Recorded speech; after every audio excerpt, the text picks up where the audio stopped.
아늑하게 잘 꾸몄지만 수수한 거실입니다. 사치스러운 그런 저택은 아니에요. 그러니까 중산층 부르주아라고 얘기할 수 있겠죠. 뒷배경 오른쪽의 난문은 현관으로 통하고 뒷배경 왼쪽의 다른 문은 헬메르 서재로 통한다. 이게 이제 인물들이 드나드는 통로가 되죠. 두 문 사이에 피아노가 있다. 이 피아노 중요합니다. 이 헬메르가 피아노를 치다가 나중에 랑크가 치죠. 그때 가장무도에 의한 춤을 추는 장면이 있습니다. 노라가 춤을 추는 장면인데 그 격렬한 춤을 추죠. 노라의 심리를 보여주는 중요한 장면입니다. 피아노. 왼쪽 벽 가운데에는 문이 있고 더 앞쪽에 창문이 있다. 탁자와 팔걸이 의자가 있고요. 소파가 있고 그리고 타일이 붙은 난로가 있습니다. 이 난로 불이 어떻게 변화하는지도 잘 보셔야 돼요. 활활 타오를 때는 노라가 업돼 있을 때입니다. 행복에 젖어 있을 때고 뭔가 싸늘한 분위기일 때는 난로가 꺼져 있습니다. 그 앞에는 팔걸이 의자 몇 개와 흔들 의자 하나가 있습니다. 동파나가 걸려 있고요. 양장본 책이 여럿 꽂혀 있습니다. 교양도 있는 셈이죠. 그러니까 교양도 좀 있고 경제적인 여유도 있는, 그렇지만 아주 부유하지는 않은 그런 중산층 집의 모습입니다. 이 설정이 중요하죠. 이건 우리 중산층, 그러니까 보통 인간의 문제라는 거죠. 귀족들이나 뭐 대부호들의 얘기가 아니라 우리들의 얘기에 출발한다는 겁니다. 이게 사회극, 입센의 사회극의 특징이기도 해요. 그러니까 낭만극들은 영웅이나 귀족들을 주요 등장인물로 내세우죠. 근데 여기서는 우리가 그렇게 멀리 있다고 느끼지 않는 그런 사람들이 주요 인물들입니다. 겨울날입니다. 크리스마스 이브에서 시작해서 그 다음날까지죠. 그 다음날까지입니다. 이렇게 이야기하면 크리스마스 이브고 크리스마스 날인데 편지가 어떻게 오고 가느냐. 사람이 오가면서 전달하는 편지니까 그렇습니다. 누군가 오래전에 그 질문을 했었어요. 크리스마스 날도 노르웨이는 우체부가 일을 하나요? 이렇게 물은 적이 있었습니다. 자, 노라 보세요. 노라는 종달새 또는 다람쥐로 호명됩니다. 요즘도 그 애틋하게 사랑하는 사람들은 뭐 이런 표현을 쓰는지도 모르겠어요. 저는 전혀 이런 말 써본 적이 없습니다. 근데 이런 말 듣고 행복해하는 여성도 문제지만은 이렇게 부르는 남성도 참 뭐라고 해야 되나요? 좀 거시기합니다. 거시기합니다. 여기 마카롱에 주목해서 보시고요. 마카롱 과자입니다. 과자. 여기 금지란 말이 쓰이는데 이 헬메르 남편은 노라에게 늘 금지한다. 이 금지란 말을 종종 해요. 그 남편의 허락 없이 돈도 쓸 수 없고요. 돈도 뭐 어떻게 자기 마음대로 쓸 수가 없습니다. 다 남편에게 받아서 쓰죠. 그런데 몰래 이 마카롱을 사 먹고, 그리고 나중에 드러나는 것이지만은 빚을 갚기 위해서, 남편의 병을 치료하기 위해서 자기가 크로그스타드한테 빌렸던 1200크로네가 있다 그랬죠. 그 돈을 갚기 위해서 아껴 쓰고 아껴 씁니다. 아껴 쓰느라고 싼 옷을 사 입고 그런 얘기들이 나오는데, 그러면 자기 하고 싶은 일은 해요. 이렇게 마카롱을 먹습니다. 이거 금지된 것을 하는 것이죠. 그러니까 이거 마카롱이 왜 중요하냐면은 헬메르가 금지하는 것을 은밀하게라도 이 행동으로 옮긴다는 겁니다. 이 점이 중요해요. 이 점이. 그러니까 그리고 이 마카롱, 그러니까 노라가 자기의 은밀한 욕망들을 실천하는 하나의 상징적인 사물로 보시면 될 것 같습니다. 이런 걸 잘 읽어내야 되죠. 마카롱이 들어있는 봉투를 꺼내어 몇 개 먹는다. 남편이 있을 때는 안 먹어요. 남편이 보고 먹었지 하면 아니에요. 거짓 시침이 때문에 그렇습니다. 그러고는 조용히 걸어나가서 남편 방의 문에 귀를 대고 듣는다. 집에 있구나. 몰래 먹고. 헬메르가 종달새인가 아니면 다람쥐인가. 노래하는 종달새, 재주 부리는 다람쥐입니다. 이 집안의 액세서리죠. 액세서리입니다. 다람쥐가 언제 집에 왔지? 여기 마카롱 봉지를 주머니에 넣고 입가를 닦는다 이랬죠. 제가 이번에 인형의 집 읽으면서도 감탄을 했습니다. 예전에 안 보이던 게 정말 많이 보이고요. 하나하나가 아주 정교하게 배치되어 있다는 것을 알 수 있습니다. 한마디 한마디가, 행동 하나하나가. 이런 마카롱 봉지를 주머니에 넣고 입가를 닦는다. 뭐 그럴 수 있죠. 그냥 스쳐 지나갈 수 있잖아요. 이건 헬메르가 명령한 거예요. 하지 말라고. 하지 말라고 명령한 것을 몰래 한 거죠. 그 일을 한 겁니다. 그 상황을 이렇게 지나가듯이 보여줍니다. 자, 그 다음에 방해하지 말고 샀다고 그래서 저거 모두 낭비꾼 작은 새가 밖에 나가서 또 돈을 다 써버렸단 말인가? 이게 돈에 대해서 아주 그 반응을 바로바로 보이는 그런 인물입니다. 그러니까 이 돈이 이 드라마에서 중요한 역할을 한다는 것은 금방 알 수 있겠죠. 노라는 종달새 또는 다람쥐입니다. 근데 종달새이고 다람쥐면서 마카롱을 먹기도 합니다. 여기서 이제 뭔가 갈등이 빚어질 것처럼 보이죠. 이 장면 하나에서. 노라의 비밀이 있습니다. 앞에서 말씀드렸듯이 1200크로네의 출처입니다. 이 1200크로네의 용도는 남편의 치료를 위해서였다 그랬죠. 근데 남편은 돈을 빌릴 수 없다고 생각을 했었어요. 근데 몰래 차용증에 아버지 사인을 하고 크로우스타드한테 돈을 빌려서 이탈리아로 가서 1년 동안, 맞죠? 1년 동안 요양을 하고 완치돼서 돌아옵니다. 그러니까 몰래 자신의 선행을 행한 거죠. 이 선의를 행동으로 보여준 겁니다. 근데 이 비밀이 이제 크로우스타드라는 인물에 의해서 밝혀집니다. 아버님이 돌아가시고 사흘 후에 이 차용증서에 서명하신 일이 이상합니다. 9월 29일 날 아버지가 세상을 떠났는데 10월 2일 날 서명한 것으로 차용증서에는 적혀 있단 말이에요. 근데 왜 그러면 아버지가 서명하지 않았느냐? 그러니까 너무 위독해서 차마 부탁하지 못했다는 것이죠. 그럴 수 있죠. 충분히 그럴 수 있습니다. 이상하지 않습니까? 라고 추궁을 해요. 계속 크로우스타드가 이렇게 얘기합니다. 노라는 말이 없죠. 그러니까 불안이 이제 고조되는 거죠. 또 눈에 띄는 것은 12월 2일이라는 날짜와 연도를 쓴 것이 아버님 필체가 아니고 제가 알 듯한 필체라는 점입니다. 여기 노라가 아버지의 이름을 쓴 거죠. 이 서명 위조는 심각한 범죄죠. 이 법리에 대한 얘기가 쭉 나옵니다. 자신과 똑같은 범죄를 저지른 이 크로우스타드가 자기를 추궁해 오니까 노라도 항변하지 않을 수가 없죠. 그러니까 딱 하는 노라가 저항하면서 하는 말이 있어요. 나는 선의에 의해서 위조한 거예요. 다르잖아요. 이렇게 얘기합니다. 그러니까 크로우스타드가 얘기한 게 있죠. 법률은 동기를 따지지 않습니다. 이건 법률학자들 읽어도 인용해주면 아주 흥미진진할 겁니다. 여기 노라가 잠시 침묵하다가 머리를 뒤로 젖히고 도도하게 크로우스타드를 바라본다. 아니에요. 아버지 이름을 쓴 건 저예요. 라고 얘기하면서 이제 자백하는 거죠. 하면서 내 의도는 이랬다라고 설명을 해요. 근데 그게 자백함이 위험하다는 걸 알고 있지요? 했죠. 자백을 했습니다. 알고 있음에도 한 이유는 여기에 크로우스타드에게 자신이 있었겠죠. 그런데 크로우스타드가 이걸 밝히는 순간에 노라는 남편에 의해서 철저하게 응징당하리라는 걸 알고 있지. 이 불안감이 고조됩니다. 여기까지는 노라의 비밀이 드러나는 장면입니다.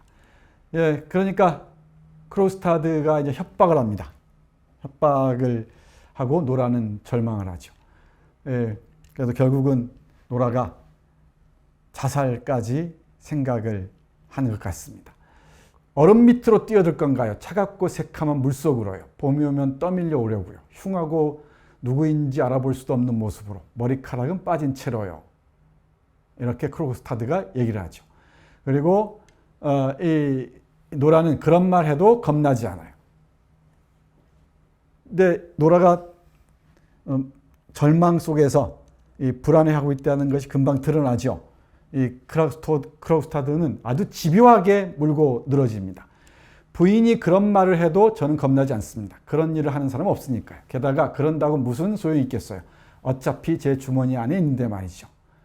차용 증서가 나중에는요. 만약에 제가 점점점이죠. 제가 이 세상을 떠나거나 뭐 무슨 일이 있으면 이런 얘기겠죠. 부인이 돌아가신 후 부인의 명성은 저에게 달려 있다는 걸 잊었나요? 내가 그 차용 증서를 감추면은 그 명성은 명성대로 뭐 남을 수 있지만은 내가 이걸 드러낸 순간은 부덕한 여성으로서 불명예를 뒤집었을 게 아니냐라는 얘기겠죠. 노라가 이 말없이 서서 그를 바라봅니다.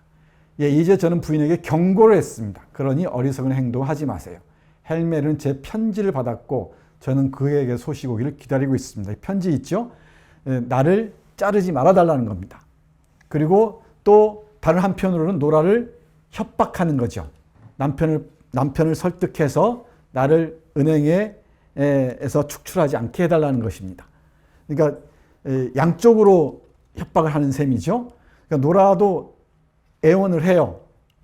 남편에게 실제로 그 도덕적으로 타락한 사람이지만은 그래도 우리가 구해줘야 되지 않겠느냐 이런 식으로 얘기를 합니다.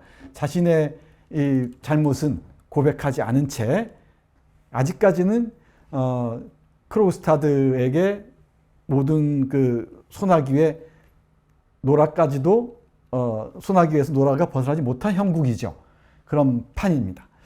그래서 이 편지를 보내서 무슨 일이 있을 줄 알라. 나를 그 해고했다가는 그러니까 알아서 이 자리를 지키게 해달라라고 얘기를 합니다. 그러면서 제게 이 길을 선택하도록 강요한 것은 부인의 남편이라는 걸 잊지 말기 바랍니다. 그러니까 부인 남편이 나를 해고하려 했기 때문에 나는 이렇게밖에 할 수 없었다라고 얘기하는 겁니다. 그 다음이 그 유명한 노라의 과격한 춤입니다. 불안과 그 절망이 절정에 달하는 순간을 보여주는 장면이죠. 랑크하고 헬메르하고 노라가 무대에 서 있습니다. 랑크가 피아노를 칩니다. 그리고 헬메르가 어떻게 춤을 췄으면 좋을지 가르쳐 주는 장면이죠. 처음에는 헬메르가 피아노를 연주했었어요. 그래, 그렇게 해줘. 그럼 내가 춤을 이끌기가 더 쉬우니까. 랑크가 연주합니다. 노라는 점점 더 과격하게 춤을 춘다. 헬메르는 난로 옆에 서서 춤을 추는 노라에게 이렇게 저렇게 고치라고 계속 말을 한다. 노라는 그 말을 듣지 못하는 것 같다. 머리가 풀어지고 어깨 위로 흩어진다. 노라는 그것을 깨닫지 못하고 춤을 계속한다. 린데 부인이 들어온다. 이 광란의 춤이 보여주는 노라의 심리 상태를 연상하면서 읽을 필요가 있을 것 같습니다. 린데 부인이 들어오면서 크리스틴의 재미있지, 뭔가 불안한 어떤 약간의 광기로 치닫는 것처럼 보이죠? 헬메르가 사랑하는 나의 노라, 당신은 목숨이라도 달린 듯 춤을 추는군. 사실이 그렇거든요. 이 절망적인 상황을 이렇게 보여줍니다. 랑크 멈추게, 이건 미친 짓이야. 멈추라니까. 랑크는 연주를 멈추고 노라도 갑자기 멈춥니다. 이 상황이 인형의 집 전체를 통틀어서 노라의 심리 상태가 가장 불안을 향해서 극점에 달한 그 지점이라고 볼 수 있을 것 같습니다. 헬메르가 이제 가면을 벗습니다. 이 상황은 좀 설명을 드려야 되는데 앞에서 말씀드렸듯이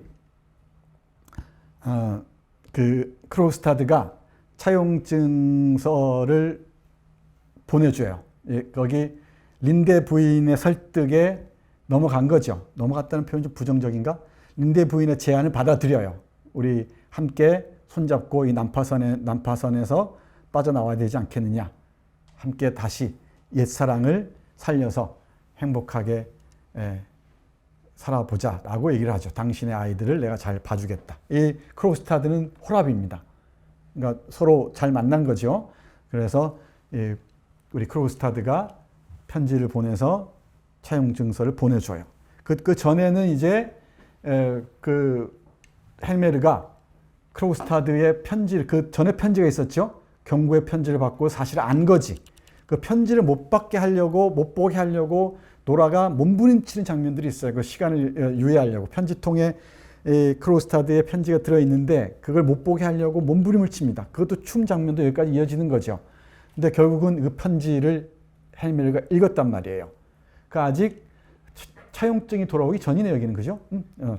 차용증을 동봉한 편지가 오기 전입니다. 그 크로스타드의 협박 편지를 받고 난 다음, 당신의 아내가 이러이러했다라는 그 편지죠. 편지를 받고 난 다음에 이 헬메르가 하는 얘기 들어보십시오. 아, 연극은 그만둬. 당신 아버지도 언제나 그런 식이었지. 그러니까 자기 아내가 서명을 위조했다는 것을 크로스타드를 통해서 알았어, 이제 헬메르가. 그 다음입니다. 당신이 당신 말대로 세상 밖으로 나간다고 해서 나에게 무슨 도움이 되겠나? 아무 도움도 되지 않을 거야. 노라가 나간다고 했단 말이에요. 그는 이러나 저러나 이 일을 세상에 알리겠지. 그리고 그는 크로스타드입니다. 그리고 그가 그렇게 하고 나면 나는 아마 당신의 범죄 행위를 이미 알고 있었던 것으로 오해를 받을 거야. 이기적인 모습이 고스란히 드러나는 이 장면입니다. 어쩌면 내가 그 뒤에 있었다고들 믿을지도 모르지. 당신을 부추긴 게 나라고 할지도 몰라. 그리고 나는 모든 것을 당신에게 결혼한 이후로 줄곧 내 품 안에 보호한 당신에게 비쳤다고 하겠지. 당신이 나에게 무슨 일을 저질렀는지 알겠어? 라고 모든 걸 이제 노라에게 뒤집어 씌우고 노라의 심정을 이해하려고 하질 않죠. 어떤 상황인지를 이해하려고 하질 않습니다. 노라가 차분해집니다. 이렇게 심한 거짓은 견딜 수 없어. 이제 우리는 상황을 정리해야 해. 자, 그런데 이 장면이 중요합니다. 어떤 대가를 치르더라도 사건을 축소해야 돼. 이 사회적으로 자신의 위치가 있죠. 이 주식합자회사 은행장이 됐단 말이에요. 총재란 말 쓰는데 이 사회적 위신이 있으니까 이 사실이 밝혀지면은 뭐가 되겠습니까? 자신의 체면이 손상되겠죠. 이 체면 손상이 1차적인 문제가 되는 거예요. 사건을 축소해야 해. 당신에 관한 일은 우선 우리 사이는 전과 똑같은 것처럼 보여야 해. 집 나가고 우리 생각하지 마. 우리는 아무런 변함이 없는 것처럼 지금까지 살아온 것처럼 살아야 돼. 물론 세상의 눈에만 그렇다는 거지. 당신은 계속 이 집에 있어야 해. 당연히 그렇지. 하지만 당신에게 아이들을 키울 권리를 줄 수는 없어. 어떤 상황인지 아시겠죠? 이제 남편이 아내의 잘못, 이 잘못도 사실은 자신을 구하기 위해서 불가피하게 이 노라가 했던 일인데 그 사정은 이해하지 않고 자신의 이해관계에만 아주 빠르게 반응하는 거죠. 우리 형식적인 부부로 남아야 돼. 뭐 이혼하거나 당신 집을 나갔다거나 이런 사실이 밝혀지면은 내 꼴이 뭐가 되겠어? 그 체면 뭐가 되겠어? 자기가 쓴 가면이 어떻게 되겠냐는 것이죠. 당연히 그렇지. 하지만 당신에게 아이들을 키울 권리를 줄 수 없어. 당신에게 그거 맡기지 못하겠어. 아, 내가 그렇게 사랑했던, 지금도 사랑하는 여자에게 이런 말을 해야 하다니. 하지만 그 시절은 지나갔어. 오늘부터 행복은 없어. 나머지를, 나무 밑동과 껍질을 건지는 것만 남았어. 우리 헬메르의 정체가 그대로 드러나죠. 여기에 중요한 게 현관에서 울리는 벨입니다. 뭔가 새로운 상황이 또 전개되겠죠. 이 현관에서 벨이 울리면서 두 번째 편지 있죠. 크로스타드가 보낸 두 번째 편지. 앞에 첫 번째 편지는 노라의 그 잘못을 얘기하면서 나를 은행에 남겨두지 않으면은, 그러니까 나를 해고한다면은 이 사실을 다 까발리겠다는 내용이 아마 협박이었겠죠. 그런데 이제 그 물밑에서 린데 부인 크리스티네라 그러죠. 이 노라의 친구가 크로스타드하고 협상을 하고 있었어. 협상이라고 할까요? 설득을 하고 있었죠. 설득을 해서 둘이 함께 잘 살아보자라고 하고 있었던 거죠. 그래서 이제 편지를 씁니다. 너무 이 노라의 상황을 린데 부인이 잘 얘기를 해줬겠죠. 그러니까 그 상황을 사정을 이해하고 크로스타드가 다시 두 번째 편지를 씁니다. 편지가 중요한 그 매개물이라고 그랬죠. 편지를 그 사건을 끌어가는 중요한 매개물입니다. 두 번째 편지를 써서 차용증과 함께 보내줍니다. 그러니까 이 현관벨이 울리고 나면은 상황이 다시 달라집니다. 그래서 가장무도의 복장에서 외출복으로 옵니다. 자, 보세요. 이제 전체적인 윤곽은 보였죠? 헬메르가 말합니다. 아니 잠깐 그 구석에서 뭐하오? 그러니까 이제 그렇게 말했던 남편이 말이야. 이제 알았던 거죠. 이 남자가 이런 사람이었구나라는 걸 안 겁니다. 가장무도의 복장을 벗어요. 벗죠? 가장무도가 중요하다 그랬죠? 요 밑에 뭐가 있습니까? 옷을 갈아입었어요. 이겁니다.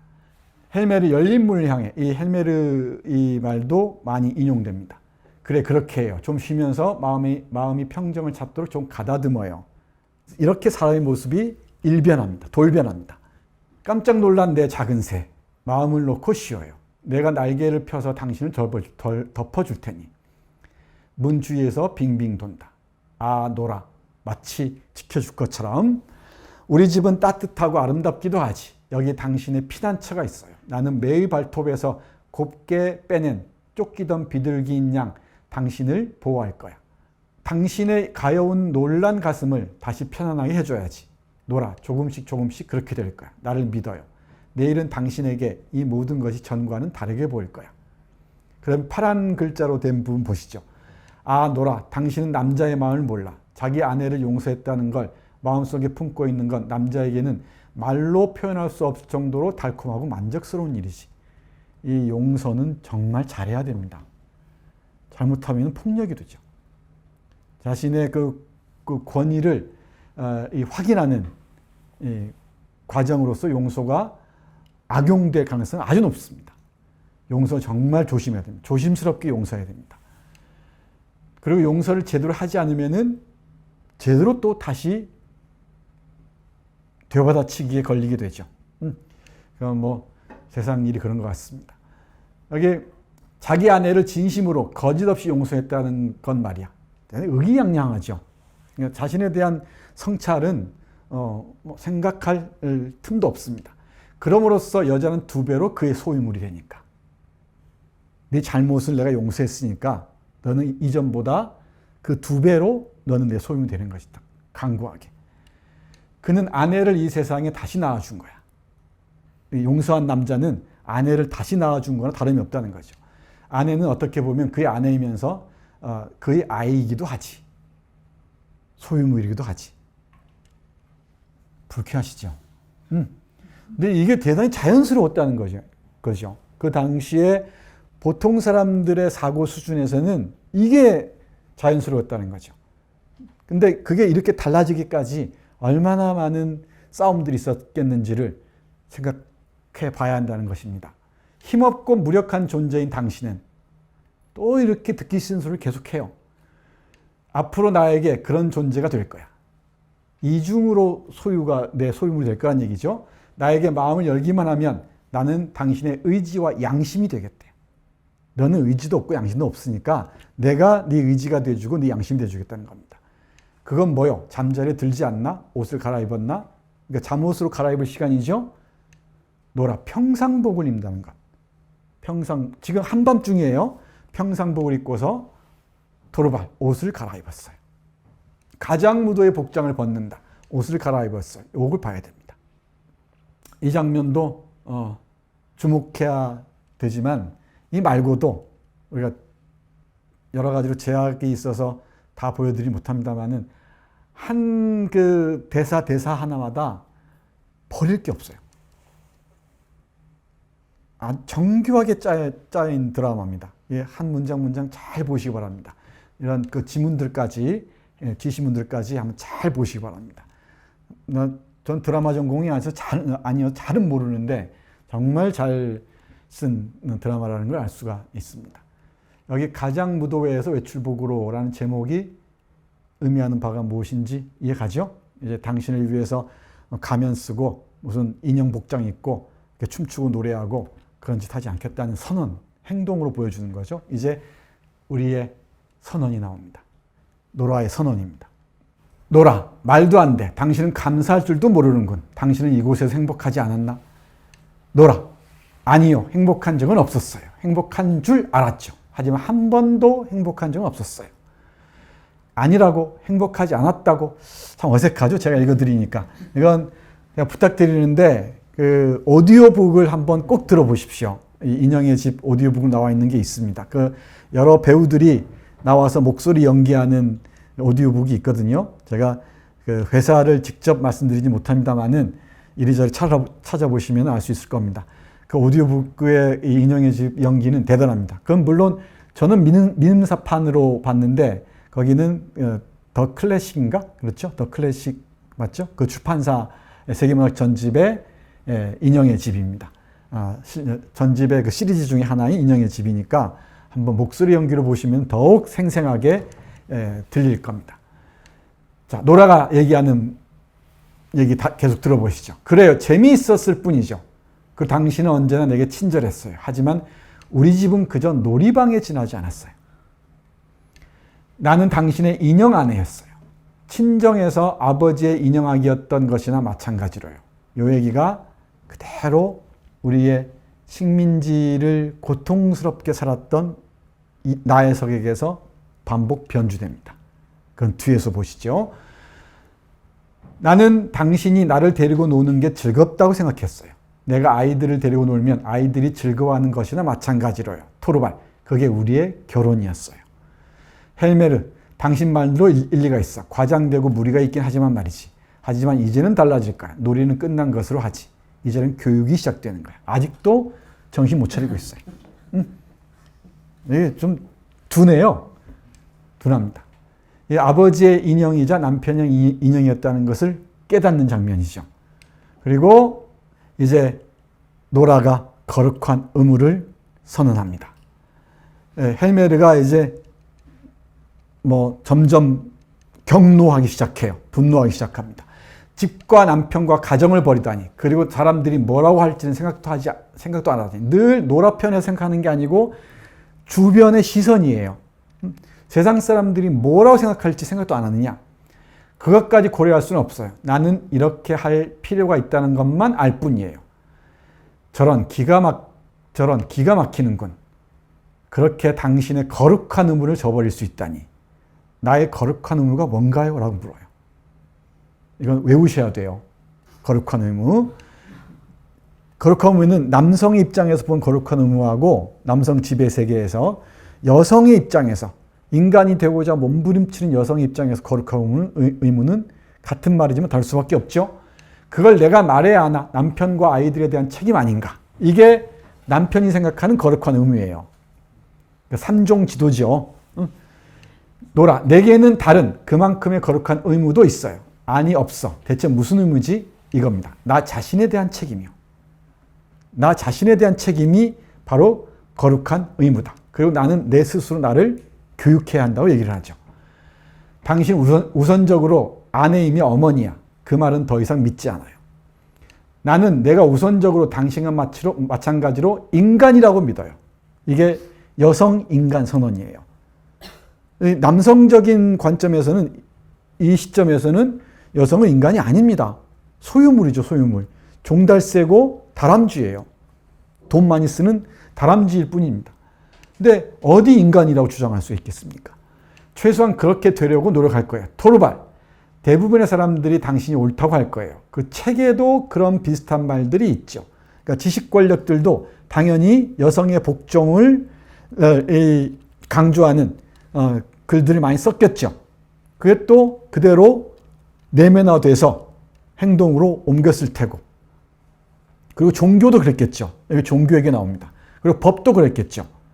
법도 이 유산 문제를 비롯해서 모든 게 남성 중심이죠. 대출 문제 같은 것도 그렇습니다. 그러니까 경제적 권리도 모두 남편에게 온전히, 남편에게 전적으로 돌리고 있었죠. 여성에게는 아무 권리도 없습니다. 이게 또, 그러니까 지식, 법률, 종교까지 다 나는 이제 믿지 않겠다라고 노라가 얘기를 해요. 내가 다시 검토해 보겠다. 내가 공부해서 확인해 보겠다라고 얘기하죠. 나는 모든 일에 대해서 스스로 생각하고 설명을 찾아야 돼요. 의존적인 인간이 아니다. 당신에게 예속된 어떤 장난감 같은, 인형 같은 존재가 아니라는 거죠. 이게 노라의 거룩한 의무고, 이게 여성 인간 선언, 여성 해방 선언, 또는 여성 독립 선언의 핵심 중에 하나입니다. 그러면 정말 어떻게 하면 될까? 고민스럽긴 하죠. 기적이 일어나야 될 거라고 얘기를 합니다. 기적은 정말 가능할까? 이거 우리에게 주어진 과제입니다. 그 이후에 주어진 과제죠. 노라, 나는 당신에게 영원히 낯선 사람 이상이 될 수 없나? 이제 겁을 먹었죠. 정말인 것 같거든. 여행 가방을 듭니다. 여행 가방 중요하다 그랬죠? 이 노라의 여행 가방에 무엇이 들었을까? 이런 제목으로 글을 써도 재밌을 것 같아요. 노라의 여행 가방을 듭니다. 토르발. 그러려면 놀라운 일이 일어나야 해요. 우리가 서로 인간으로서 인간이라는 것을 승인하고 독자적인 개인으로서 협력하고 상호 함께 살아갈 수 있는 방향을 모색하지 않으면은 우리는 만날 수 없다. 그런 놀라운 일, 그런 기적 같은 일이 벌어지지 않으면 안 된다는 거죠. 어떤 놀라운 일인지 말해봐. 당신과 나 모두 변해서 이 말줄임표가 이제 독자들이 채워 넣어야 될 부분이에요. 제가 잠시 말씀드렸죠. 당신과 내가 변해서 서로를 인간으로 이해하고 상호 존중하면서 함께 살아가는 삶을 모색하지 않으면은 우리의 만남은 불가능하다는 것이죠. 토로발, 나는 더 이상 기적을 믿지 않아요. 하지만 나는 믿고 싶어. 말을 해요. 우리가 어떻게 변하면 될까? 이거죠. 우리가 함께 사는 생활이 진정한 결혼이 될 수 있다면 되겠죠. 함께라는 말 중요하죠. 함께 사는 생활. 예속된 생활이 아니고 의지하는 생활이 아니고 함께 사는 생활이 진정한 결혼이 될 수 있다면 그때 변화가 일어날 수 있겠죠. 현관문으로 나갑니다. 문 옆의 의자에 주저앉아 머리를 감싼다. 헬메르가 노라 주위를 둘러보고 일어난다. 아무도 없군. 그녀는 이제 없어. 희망이 그 안에서 생겨난다. 그래도 마지막 희망은 살려놓은 것 같죠? 기적이라고 하면서 헬메르의 변화의 가능성을 암시하는 것처럼 보입니다. 그러지 않으면 다 죽거든. 드디어 번역본마다 다르는데 쾅 하고 문이 닫히는 소리가 들린다라고 번역한 것도 있고 여기서는 아래에서 문이 닫히는 소리가 들린다라고 번역을 했습니다. 이게 마지막입니다. 노라가 문을 닫고 밖으로 나갔습니다. 자, 이 이후가 문제입니다. 이 노라 얘기는 여기서 끝나지 않습니다. 잠시 후에 이어가겠습니다.